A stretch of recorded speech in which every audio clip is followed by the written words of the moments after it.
We're not really sure how it came about, but in the mid-1960s, DARPA, the Defense Advanced Research Projects Agency, launched a classified defense-related research and development project that to the children who would become involved was referred to as Project Pegasus. To the adults, it was simply spoken of as the program. And essentially, they were putting everything, any information that they could find that would allow them to create a time-space exploration capability to perform remote sensing in time, what I call quantum access, to derive better information from the past and theretofore information they clearly previously did not have from the future, so that the intelligence community could engage in drafting better intelligence reports. That meeting, my dad, oh, awesome. Yeah, I guess we're back on. In yeah, we're that back meeting, my on. dad tried to convince Dr. Agnew to begin involving children in the testing and training that was going on into the mental and physical effects of Tesla teleportation. And in that way, I kind of jumped into the U.S. time-space program at the time of its emergence, because in the fall of 1969, I was then placed in Project Pegasus, and over the next 3 years, which actually became 4 years of experience because of quantum displacement creating extra time in our experience, I ended up being introduced to 8 modalities of time travel, which I've been describing to the American people for 9 years now. I first started speaking out in 2004 with a talk in Portland, Oregon about my experiences. So, as was predicted when I was on the project as a boy, I've now become the whistleblower that would reveal to the American people that the U.S. government achieved time travel through different means by 1970. Because by fall of 1970, when we would, for example, jump back to New Jersey from New Mexico, they were putting us back in time, just utilizing that original Tesla teleporter. But during those 3 years, from 69 to 72, we were brought into different project activities where different ways of accessing the past or future had been reduced to practice by the defense technical community, and they were testing the technology utilizing children, either because they needed to use small, intelligent, cooperative human beings, or they were directly training or testing us on a specific technology. Hmm. How old were you when you were introduced into the program? Well, I had that initial jump actually in the summer after kindergarten. I entered kindergarten as a 4-year-old in in fall of 1966. So the next summer, which would have been fall of 1967, when I was still 5, because I would turn 6 in that September of first grade there in 67. So in summer of 67, when I was still 5, my dad began taking me to different defense contractor locations in New Jersey because he was acclimating me for what the program would involve. So that means by summer of 67, they had already selected some of the children they would be working with. And my father, as one of the principal engineers on the project, was clearly tasked or took it upon himself to begin taking me to different locations in New Jersey, like the general manufacturing facility in Convent Station, New Jersey, the Curtiss Wright Aeronautical Company facility in Woodridge, New Jersey, ITT Defense Communications in Nutley, New Jersey, and places where particular time travel technologies were either already existed or were being designed and constructed. So clearly I was already in the project from the point of view of them having identified me as a participant. By summer of 67, I had that initial jump between September of 67 and 68 as a 6-year-old first grader. And then in the fall of 1969, when I was entering the 3rd grade, as a 7-year-old going on age 8, again being September born. So in fall of 1969, I turned 8, but a few weeks before turning 8, that's when I signed my loyalty agreement on Department of Defense letterhead for Project Pegasus, and it was explained to me that I was being placed in a project under what was then called ARPA, the Advanced Research Projects Agency, which variously would also be called DARPA as it is today, the Defense Advanced Research Projects Agency. and that we would be doing some extraordinary things, both in terms of how we would be using our minds and how we would be going places with different technologies.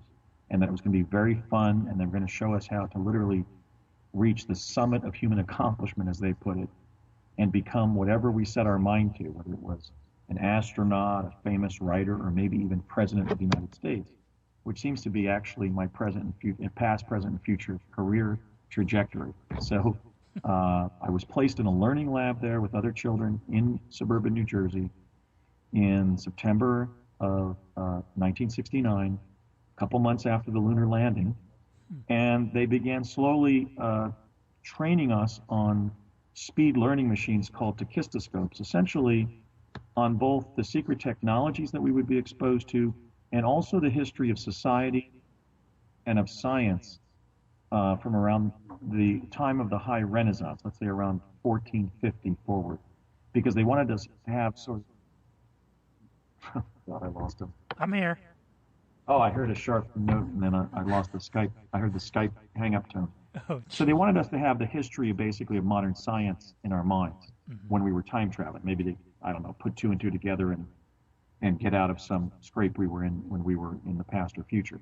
But during those 3 years, we went from doing things like conventional remote viewing for the Office of Naval Intelligence to literally physically traveling to the past, and in some instances the future, during a very rapid period of secret technical development that DARPA was engaged in.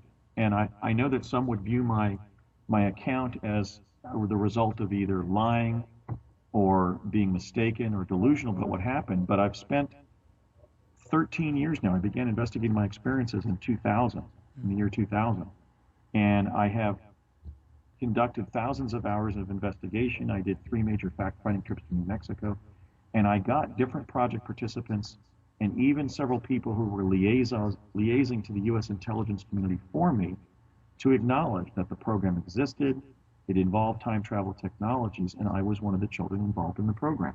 So I'm confident about the claims I'm making publicly, and with more speaking out over television and radio and doing conferences around the country and now around the world, I've met some people who, for example, met me at different military bases. I've spoken to some of the children who were in the program. I've had the liaisons to the intelligence community affirm that I should stop questioning what happened and acknowledge, accept the fact that I got caught up in that period of applied quantum physics experimentation during that period. And so that's really the import of my account, is that around the time that we were landing on the moon, the U.S. government was achieving time travel and has had a time-space exploration capability of a sophisticated nature for over 40 years. So in essence, it's kind of like a wormhole time machine, so to speak, where you walk through and you go through this wormhole and you go back in time or well, in some of the physical technologies, we could use the term wormhole. For example, they had a device where they would place plasma, radioactive plasma, under confinement, and we would walk into that cloud of plasma, and that was the only device of the eight methodologies where we would literally confront about 30 seconds of wormholing, and then reach a past location. And when that plasma confinement effect wore off, we would then just spontaneously reappear in the plasma confinement chamber back in East Hanover, New Jersey. But the two primary forms of time travel that we were immersed in was one was Tesla teleportation, where we were jumping through a curtain of radiant energy, which is a form of energy that Nikola Tesla discovered going all the way back to 1899 in Colorado Springs when he was there experimenting.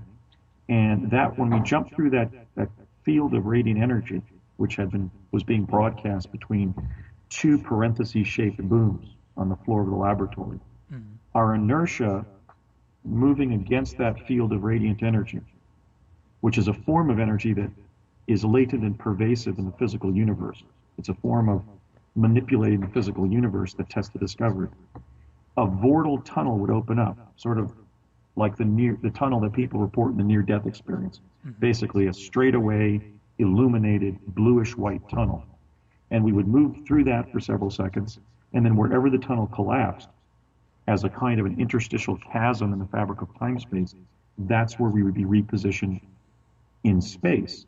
But when I was serving in 69, 70, in those initial jumps to New Mexico, when I was officially brought into the project, by the fall of 70, they had figured out how to adjust the device so they could manipulate our position in time as well as space. So the Tesla teleporter actually became a time machine by 1970 when I was serving as a child on the project. The other major project technology were devices called chronovisors that had been pioneered by Enrico Fermi, working with two Vatican priests named Ernetti and Gemelli, who had discovered a way to capture the residual signal of a past event and then later the potential signal of a future event and amplify it and bring it into the laboratory as a hologram. And then that hologram had a lensing effect on a non-local event. So we could, if the hologram was brought into the laboratory, was broadcast from the device, and we were enveloped in the hologram, when the hologram was brought around us physically, we would then experience physically being repositioned to that location in time space. So that became a way of overcoming the problem that teleportation would have presented of being stranded in the past before the development of teleportation. So that was most of what we did was with those two technologies. Well, that's pretty interesting. I've always thought maybe there was that the government maybe had some sort of time machine or time travel device where, we could go back in time and maybe manipulate a current event or an event in the future to maybe learn about it or be warned about it ahead of time. Well, they had 4 time travel technologies per se that were fully operational by 1970. They weren't fully perfected, but they worked. The first was the Tesla teleporter, which created this sort of vortal tunnel that we would pass through to another location. A Stargate is not a natural formation. It's a more advanced teleporter that we were using, for example, to jump from 1972 to 2045 to retrieve microfilm containing written summaries of events falling between 1975 and 2045. Then they had the plasma confinement chamber, where we would be temporarily embedded in a past event by being wormholed there. And then they began to introduce jump rooms, which reposition you in physical space with a box-like structure that morphs into a cylinder and then back into a box, and you basically step out of this elevator-like device and you're elsewhere. By the late 1970s, they were even using that to put U.S. personnel on Mars. Okay, so they actually had numerous time travel methodologies and technologies. Now, you raised a second point, Tim, which is, can you go back in time and change the past? And I hate to be a skeptic on this. People are actually kind of angry when I've kind of described the limits of doing that. In fact, when you go back in time to influence an event, your influence of that event takes place in real time. Right. So you become the past. You can't change the past. So, for example, when I was sent to Gettysburg to see President Lincoln give the Gettysburg Address, I time traveled there. I was sent there the day he gave the address. That's why he and I are both in the Josephine Cobb image of quote unquote Lincoln at Gettysburg. I anticipate the day when people will speak of that image of the sole surviving photograph to show the American lawyers Lincoln and BASIAGO at Gettysburg on November 19th of 1863. Now, because I was sent to the actual day that he gave the address, I didn't change the Gettysburg event scenario that day by going there. I participated in it. I fulfilled my participation in that event retrocausally. So I didn't change it. There wasn't a second redoing of the day Lincoln spoke at Gettysburg. When you go back using time travel to visit a particular day in human history, you're interposing yourself in the original event retrocausally. And the implications of that philosophically and practically are you can't change a past event. Now, when you hope to do so to change your own performance during a certain event, like avoid a car accident that you or somebody else was killed or injured in because of your performance as a driver, the impediment there is you don't go back and become yourself, and hence you can't correct your behavior behind the wheel. You go back and meet yourself. So if you had, let's say, a car accident at age 20, and at 40 you time travel back to the scene of that accident, you don't find yourself behind the wheel. You find yourself as a 40-year-old observer at best viewing the accident. Okay, you go back and encounter yourself. You don't become yourself. So the understandable human desire to correct tragic or unfortunate past events cannot be ameliorated by time travel.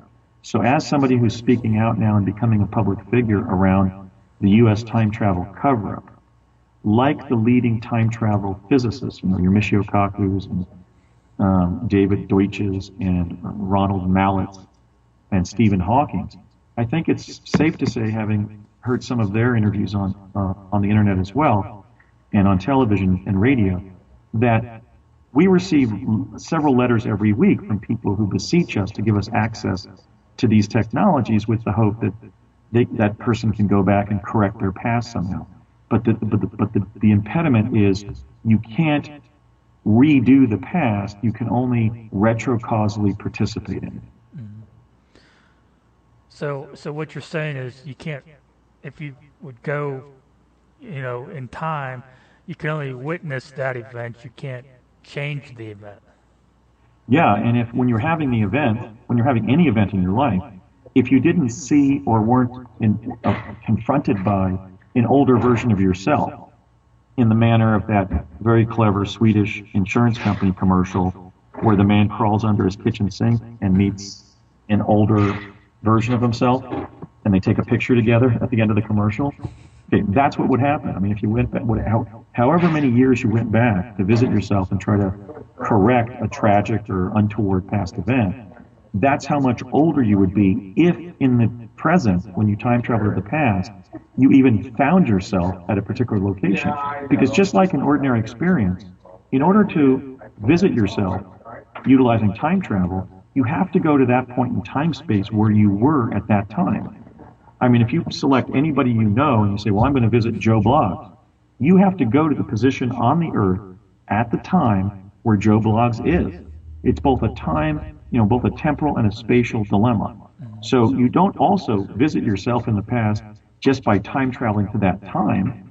You have to actually time travel to that location in the past or future. And that creates another impediment to having any influence on that moment in time in your life. Mm-hmm. When you would jump, did you have any knowledge or any information where you were jumping to? Yes, we were almost always briefed. They would say, okay, Andy, we're going to send you to a rural area in the Netherlands around 1800. We know from our chronovisor images that there's some irrigation in that area. There's a farmhouse, and you'll see a huge windmill over on your left. See, because using chronovision, they could derive a very, actually, beautifully colorful and accurate image of the place they were sending us to. And then we would jump there physically by being in the hologram when they then tuned in that location again. Sometimes we were even dressed for that time and place. For example, when they sent me to Gettysburg via plasma confinement on November 19th of 1863 from spring of 1972 in New Jersey, I was dressed as a Union bugle boy because they wanted me to blend into the social environment of that time, where even children had been made part of the Union or Confederate Army. So I was dressed in a spanking brand new dark blue jersey and pantaloon pants and some shiny new black shoes of a Union bugle boy. And I said, well, are you going to give me a bugle? And they said, no, we see in your file that you play alto saxophone, not trumpet. So we don't want to give you a bugle because somebody might ask you to play it, and that'll blow your cover. So sometimes we were given clothing or artifacts that would make us blend in with the social environment. But many times I was just wearing my ordinary clothing, being a New Jersey public school kid of that era, a cotton, plaid cotton shirt with some blue jeans and maybe some kind of roughed up black shoes and a belt. And that usually caused me not to be noticed very much. But there were a few times when I actually revealed my identity as a time traveler from the future. For example, I was being helped by a child in the slums of New York, basically the Five Points neighborhood of New York, around 1905. And because I was so distressed about how filthy that neighborhood was and the fact that they weren't inserting a portal in the hologram to remove me from that location. So I spent the better part of 3 days and 2 nights staying in this filthy tenement in the slums of New York around the turn of the 1900 into 1900, that I actually revealed my identity to the boy, the same age peer that was helping me, and he believed me. But the nice Irish lady who was caring for about 10 orphans and 2 young men who were working men in a common apartment where we all slept on a big mattress with about 10 or 12 of us, and she was serving us onion soup during the meals. Only the boy believed me, and the very nice Irish immigrant woman who was caring for us was saying, "Oh, you're not a time traveler. You're a stinker. That's what you are. You're just a boy who walked over here from New Jersey. That's what I think you are." But in fact, I hadn't walked over there from New Jersey. I had been sent there via time travel technology from 1972, and I had only revealed my identity against the grain of my training because I was really panicking that I wasn't going to be rescued from that location. Mm-hmm. What was the reason they sent you there? They were training us, with teleportation, they were testing our mental and physical response. Okay. So we would jump to New Mexico, and we would then be bused to Santa Fe, the Santa Fe State Capitol grounds, and then we would be bused up to Lamy, New Mexico. And there at the old school site, which I think now is a private residence, they would physically examine us and subject us to SAT-type testing. In the case of the chronovision, we were being used as participant observers. In the case of something like plasma confinement, they were testing how a child responded to such a violent transit, 30 seconds of really violent wormholing to primarily a past location in the case of plasma confinement.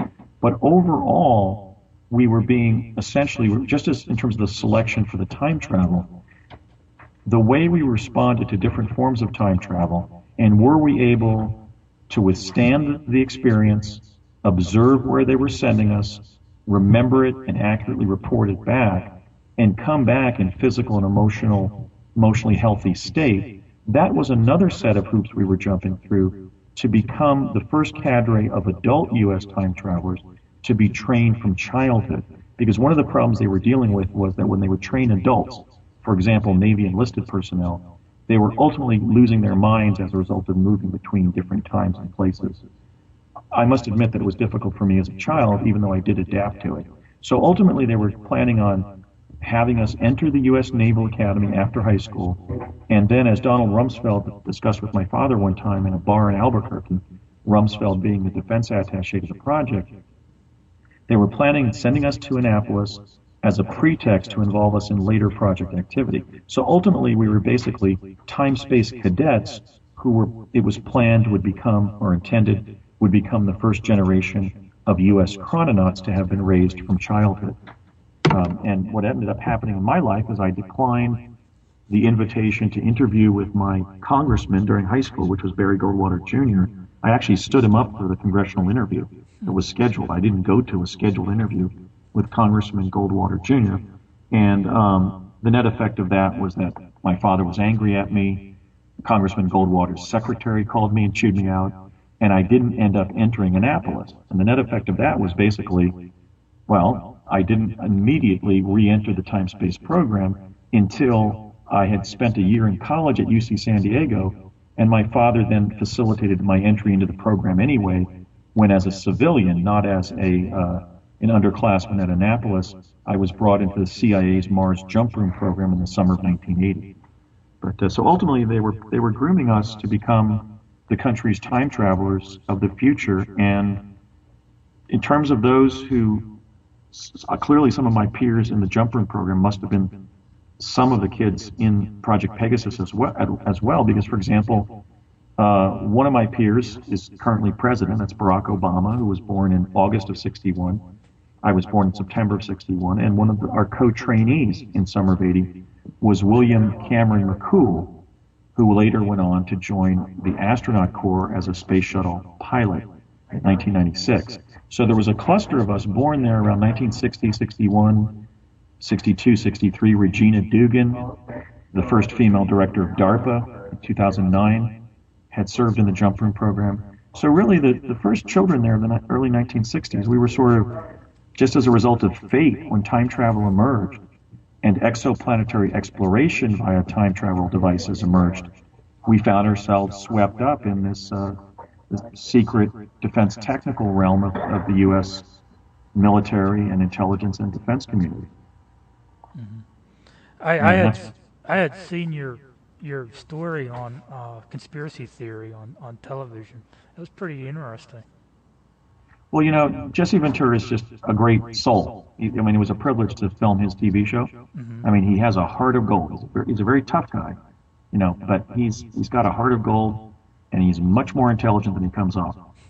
But he was so humble. He said, when we were filming at the Sandia National Labs, where we were taking the return teleporter to New Jersey, and I did some other project activities there, he came over right before we began filming, like at 7 o'clock in the morning, back in October of 2011, and he said, Andy, I know you're quite articulate about all these time travel technologies, but when that red light goes on that camera, I want you to remember that I'm not stupid, but I am from Minnesota. And it was like that throughout the whole filming. And one thing I'd like to point out for any of your listeners who saw that show is that Jesse Ventura took me up to an address in White Rock, New Mexico, which is a bedroom community of Los Alamos, where I was involved in other technical activities while serving as a child in Project Pegasus. And that house that he took me to, where we had the confrontation with the woman who was then occupying that house, mm-hmm. and I told her what the unusual floor plan of the house was, and then she stated that I was correct, and then she had heard of Project Pegasus, and had heard of Dr. Harold Agnew, who was literally the director of the project.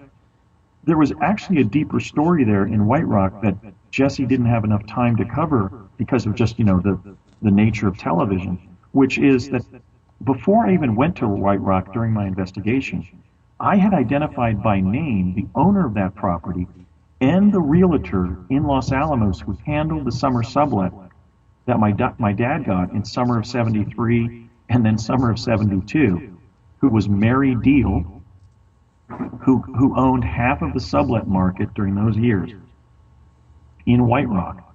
And I also identified the owner of the two houses where my dad and I stayed in White Rock as a man by the name of Marvin Linke, who I then traced he was the space coordinator for the engineering department at the Los Alamos Labs.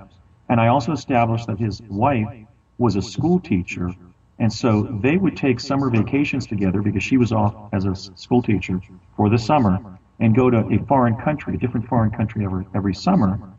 And to fund that, they would sublet their house to the labs where he was the space coordinator. So I established all those data points and then linked those two properties out of, God knows, 500 houses in White Rock before even going to White Rock. But unfortunately, I discussed that with Jesse Ventura and his crew only during our downtime because we simply didn't have enough time that day to, for me to narrate that particular anecdote. But I was able to essentially prove my knowledge of my project experiences in New Mexico just at that location where my father and I had sublet the Linke's two houses at different times, different summers in New Mexico. It was interesting because she didn't either confirm nor deny that she felt that Project Pegasus did exist at some point. Right, she couldn't. She was just somebody who owned the house. But she established that the very unusual floor plan of the house where I said you have a bedroom on the sharp left right inside your front door. And she said, oh, yes, we've turned that into a computer room. And then I said, right after that on the left, you have a very narrow kitchen with a lot of cabinets. So the kind of unusual, even for a sort of a Nantucket cottage in New Mexico, or really anywhere in the country, I remember that it had a very unusual floor plan. And then in terms of the social environment of those years affecting White Rock, she had heard of both Harold Agnew and the project. And so that's really what I've experienced in New Mexico is evidence of the existence of Project Pegasus as the U.S. time travel program is just laying there on the ground in New Mexico just like it's rocks. I mean, I went into a restaurant during my first fact-finding trip in June of 2003 and approached a chef who was preparing lunch at one of the small restaurants in White Rock. And all I said to him is that I was a lawyer from Washington and I was investigating a classified research project that I was on in the early 70s. And without mentioning Project Pegasus, his response, he didn't even look up from he was making 20 salads in metal bowls. He didn't even look up and he said, "Oh, don't tell me you're one of the quantum leapers." Because he was the son of a Los Alamos engineer, as I was the son of an engineer for the Ralph M. Parsons Company, which was the leading defense contractor on Project Pegasus. And his father was bringing stories home of the teleportation that the labs was doing, of actually bringing children in from the East Coast. So I had many confrontations with native New Mexicans who knew of the existence of the teleportation project. I met a waitress in Madrid, New Mexico, outside of Santa Fe. And when I asked her, had she ever heard any stories of anything unusual involving the Santa Fe State Capitol grounds, she said, "Well, a lot of people have talked about those kids suddenly appearing at the State Capitol complex. Is that what you mean?" And I said, "Yeah, I was one of those kids. We were teleporting there." And she said, "Oh, I heard about that when I went to kindergarten in Santa Fe." And I said, "When were you born?" And she said, 1969. And I said, "What year did you go to kindergarten in Santa Fe?" And she said, 1974.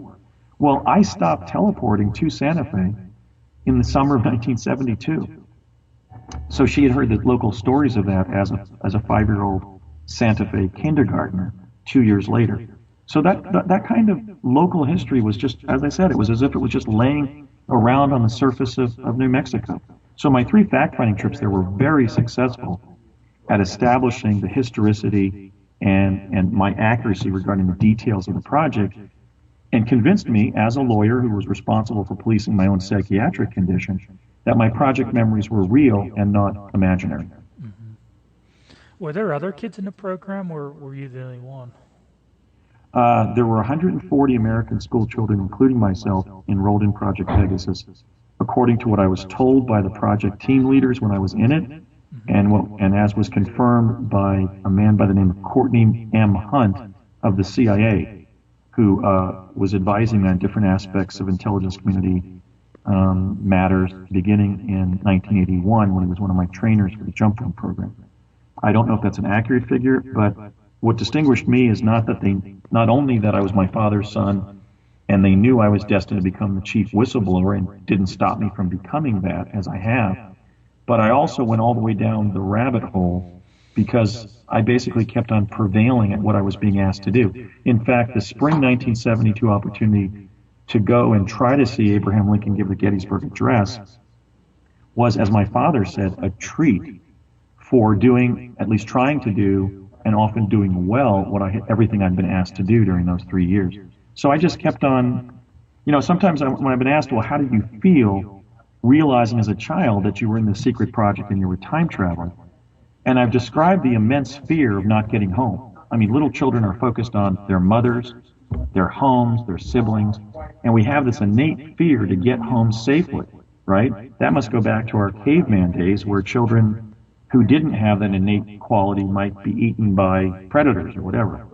So I was dealing with that in a situation where getting home meant getting home in time, not just in space. But yet I overcame those fears and I performed ably and well on the assignments I was given. And so on the exhilarating side of my experiences, I've described how not being terrified, but just the awe-inspiring reality of what was happening. I would sometimes go, I can't believe we're doing this. And so I've described it as feeling sort of like if you could personify how a yo-yo would feel at the end of the string. I felt like I was on the far edge of human function. And I understood it. It was being explained to me by my dad, because in addition to being an ingenious mathematician and engineer designer, my dad was a brilliant educator. And he was not just using an advanced vocabulary with me, but every time I would ask a question from the youngest age, he would sit me down and in a professorial way give me an explanation. And so when we were serving together in Project Pegasus, I would ask, for example, how does the chronovisor work? And he would say, well, son, we're driving an EM signal through an 8-sided array of bismuth crystals. And that has a lensing effect, because the hologram's so dense, of bringing non-local events into the laboratory. So I was understanding that I was involved in something very advanced, that it was on the cutting edge of human activity, and that I was in it. So I felt sort of cosmically privileged when I wasn't absolutely scared out of my mind that I might not get home. It's In interesting. fact, if I could add, Tim, and that fear was not unrealistic because during our summer 1970 training for the teleportation, Jack Pruitt, who was connected to the United States Navy, who was a team leader on Pegasus, who would go on to be the research director for Project Montauk, according to Nichols and Moon in their series of books about the Montauk Project. He went through a whole afternoon of lecture in summer of 70 about what we should consider doing if they teleported us to Santa Fe and we got lost in time. And we said, well, what do you mean, Mr. Pruitt? And he said, well, Andy, let's say you teleport there to Santa Fe in next year, 1971, and a priest crosses your path on the plaza there in Santa Fe, and you say, Father, what year is it? And he turns and says, well, you don't know, son? It's 1791. Not, and you realize, oh my God, I'm hearing 1791 rather than 1971. He basically told us to find an authority figure like a priest, a prosperous merchant, the town mayor, a sheriff, and talk ourselves into being adopted by their family under the pretext that our parents had been killed migrating to New Mexico. So every time we jump through the teleporter in Woodridge, New Jersey, at the old Curtiss Wright Aeronautical Company, or at the Sandia National Labs outside of Albuquerque to get back to New Jersey, I always knew that I might not get back to Morris Plains, New Jersey, and my loved ones in 1970, 71, 72, but that I might be displaced in time space and have to fend for myself. And that was pretty terrifying for a child who, was 7, 8, 9, 10 years old when I was teleported. In fact, one time that did happen, but thank God it wasn't to the past, it was 20 years into the future. We jumped through the device in 1971, and when we reached Santa Fe, it was 1991. And we summoned help at Sandia, and somebody came up, and then we teleported home. I mean, if that had happened and we had accidentally been sent to 1951, we would have grown up as grammar school children from the 50s forward. So it was always kind of terrifying to understand, as a child growing up with Lost in Space on television, that we could be lost in time. But that's in fact one of the dangers that we were facing. How long did you jump for? How many days or weeks? When we would jump to New Mexico, that is my father and I and other children who were reaching sort of the last rungs of the program, went farthest down the rabbit hole. I spent hours, days, weeks, and then entire extra summers of experience staying with my father in New Mexico. Ultimately, they were 3 hidden summers. The summer of 1971, where we then jumped back to New Jersey on the first day of the summer again, the day we had left originally, and had a whole different summer of 71. And then the summer of 73, accessed the fall of 71. And then the summer of 1972 in real time, then jumping back to the beginning of the summer again of 72 in New Jersey. So I'm biologically about a year older than would be indicated in my vital records. But my dad spent 8 years in quantum displacement in New Mexico as a result of those project experiences. So when he died at 66 in 1990, according to the difference between his date of birth and his date of death, biologically, he was approximately 74 years of age. Wow. That had to be exciting, but yet scary at the same time, jumping like that. Yeah, it was. In fact, I had a huge crying jag when he told me we were going to be spending the whole summer there of 71, because I forgot how the teleporters were being used to put us back in time, and I was apprehensive that my mother and siblings were going to note my absence and think I had lost or run away from home. Wow. So my dad was coping with dealing with a small child, not understanding how time-based, teleportation-based time travel was being used to hide time travel in New Mexico. Mm-hmm. But then I realized what they were doing and sort of calmed down. Right. Do you have any books or anything out there or website where people can go to learn more about you? I'm still writing my book. I've been delayed by the demands of my solo law practice and my decision to go full spectrum and optimize the social impact of my information and not greedily write a book to profiteer from it, but do TV and radio, accepting all invitations that I physically can do. So I'm still writing my book, and I'm going to follow it up with a book about the Mars Project. But I would urge your listeners to join really the leading activity that I'm involved in right now to explain and share my time travel experiences, which is the Project Pegasus group at Facebook.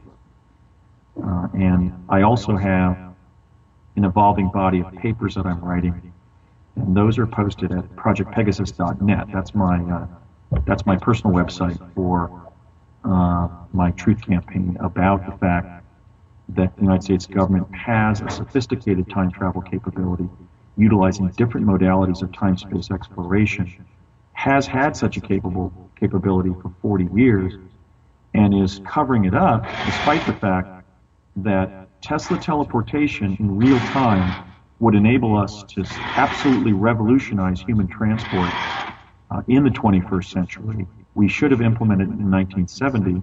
It can be made completely safe, and it is substantially less expensive, less dangerous, more convenient, and more environmentally benign than the dominant forms of transport that we still are clinging to in the technology of the 1970s, namely planes, trains, and automobiles. You know, every time they add a lane on a freeway in California, trying to relieve traffic congestion, it fills up with cars in 30 days. So we are reaching the limits to growth in terms of how wide we can make our freeways, unless we want to start going to double and triple deckers. And who would want to be on the bottom lane of one of those in a California earthquake? So I don't think most of us would want to accept metropolitan living, let's say by 2030, in our cars, in traffic jams, on 24-lane freeways. But those are some of the limits to growth that are already being anticipated by urban planners if we don't go to a new revolutionary form of transport. I'm speaking out because we've had that technology for over 40 years. With sufficient government funding, it can be made safe and not present some of the problems that Tesla teleportation presented when it was being experimented with when I was a child on the project, including dehydration was one of the medical side effects, heart valve defects, damage to the skin was happening. It happened to me. I suffer from chronic dehydration today, I believe, from my project experiences. My father had a heart valve defect that caused him to have one of his heart valves replaced with a robotic heart valve.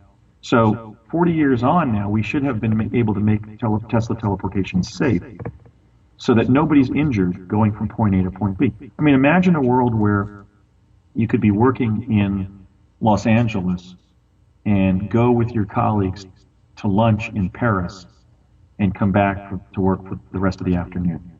Such a world could have been available from 1970, but the U.S. government made a decision, a very tragic decision, a very misguided decision, to keep all of its various time travel technologies secret and treated as weapons in the national security of the country.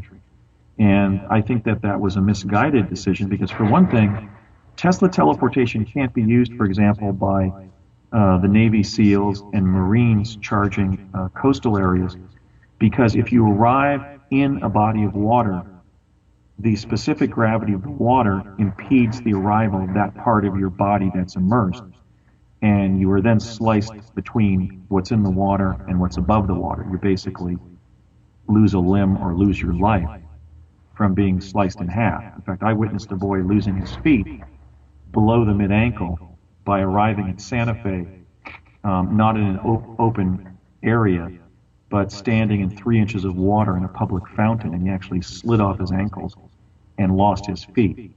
So the idea that Rumsfeld and others held that Tesla teleportation should remain secret and weaponized to potentially be used to put troops precisely where they were needed on the battlefield, that was, I believe, an improper military finding, because most battlefield areas where you want to put troops, they're either marshy areas that people might parachute into, they're beaches that the Marine might storm or that the Navy might try to take, and even just ordinary areas of Army deployment are full of different, puddles from a recent rainstorm, rivers, ponds, and so in fact, Tesla teleportation doesn't very well lend itself to military deployment. It's much more commonsensically, it would be deployed in controlled settings for mass civilian transport. So you jump through Grand Central Teleport in New York City and pop out several seconds later in a controlled setting at Union Teleport in Los Angeles. In other words, a receiving room and not some marshy area in the Middle East where the U.S. Army has a need to place troops. So we really have to have that discussion and utilize Tesla teleportation to revolutionize civilian transport. And even doing that might prevent some of the resource wars of the future that would inevitably make military conflict likely. So there's also a nexus here with preventing war by deploying the best available civilian technology. Wow. Well, unfortunately, we're out of time, Andrew. Well, you asked a lot of great questions, and I think that even though we were a little late because of some of these technical impediments here in the digital age, I hope your listeners know that I've been telling the truth. I had arrived professionally before I started my truth campaign as a lawyer and somebody who holds 6 degrees, only 5 of which I can talk about on my resume.